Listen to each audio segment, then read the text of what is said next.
please identify yourself. Dr. Morales po from the Bureau of Animal Industry. Okay, go ahead, Dr. Morales. Mr. Chair, just to qualify po the statement of the good Senator, Senator Lacson, na walang inspection at the port. Sir, meron po inspection at the port ang DA. We again reiterate, may quarantine officers po tayo at kasama ng BOC, tinitingnan po yung veracity ng SPS issued as against the shipment that arrived. And after the inspection, the 10% inspection, Mr. Chair, Senator Lacson, ito po ay isinisil at ngayon po meron din po para masiguro na talagang pupunta yung shipment na yon doon sa designated, kasi po nakalagay na rin po sa SPS IC kung saan cold storage ito pupunta. Ang Bureau of Customs po ay naglagay na rin po ng e-track. It can be verified by the good committee. Sandali po, Undersecretary. Gusto ko lang i-confirm muna kina Senators Marcos and Pangilinan kung tama yung sinabi ko as quoted. Nasagot sa kanila, noong nagsalita, na wala. None ang sagot eh. 10% nga lang daw yung inspection sa first border, di ba? At yung the whole, yung inspection, ginagawa sa second border.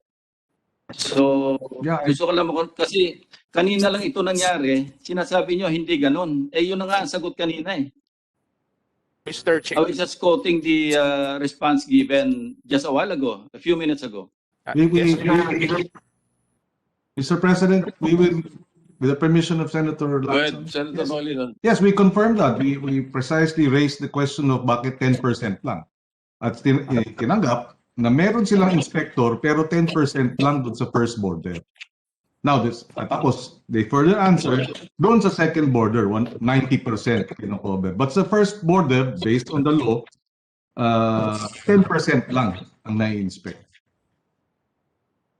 Dr. Morales, go ahead. Thank you po, Mr. Chair. As confirmed po, meron pong nangyayari na inspection doon sa port of entry. In the absence po nung sinasabi nga po natin na ASEA, hindi po na ilalabas lahat yung buong shipment. Thus, we say it's only 10% inspection.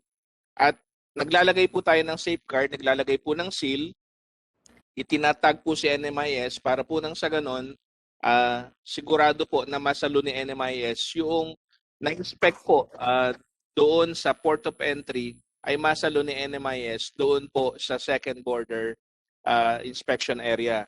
As regards po doon sa sinasabi po ni General Lablang, totoo po siguro I was not with the day yet during that time, but I know the case po, the BFEL, the IC point, there is a confusion in the transition of yung pong pagpapalit ng pangalan, but the plant itself, Mr. Chair, is there at kagaya po ng nasabi ni Dr.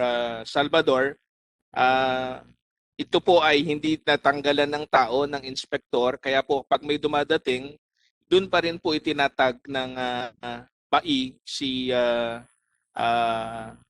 NMIS dahil po yun ang nakalagay po sa SPS-IC.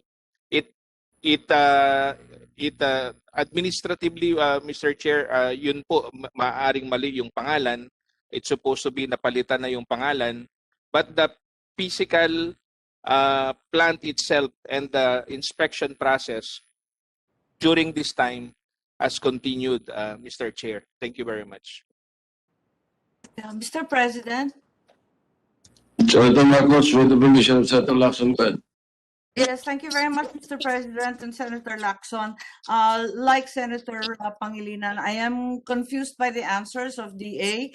Ang sabi po ninyo kanina, talaga naman walang planta doon. Wala naman kayong lab, walang facility, wala nga kayong yung mga ASEA na sinasabi. Bakit sinasabi ninyo ngayon na merong inspection? Di ba, ayon sa batas, sa Section 12, maliwanag na maliwanag sa food safety at ganun din sa Joint Administrative Order na kinote Senator Lacson, na kinakailangan ite-testing yun, kukuha ng sample, dadalhin sa lab at ite-test kahit man 10% yun. Paano nga gagawin yun? Samantalang ikaw na nga nagsabi kanina na under negotiation yung kauna-unahang lab ninyo. So ibig sabihin, wala talaga. Anong gagawin dun sa 10%? Bubulat-latin, titignan, kung titignan man lang, at wala namang alam yung mga yon, iilan lang sila. Kasi alam ko, na iilan lang yung permanent employee, yung iba kung sino-sino lang hinahatak na mga contractual. Hindi po ba? Yun ang daing ninyo dun sa Agriculture Committee hearing. Paulit-ulit na po.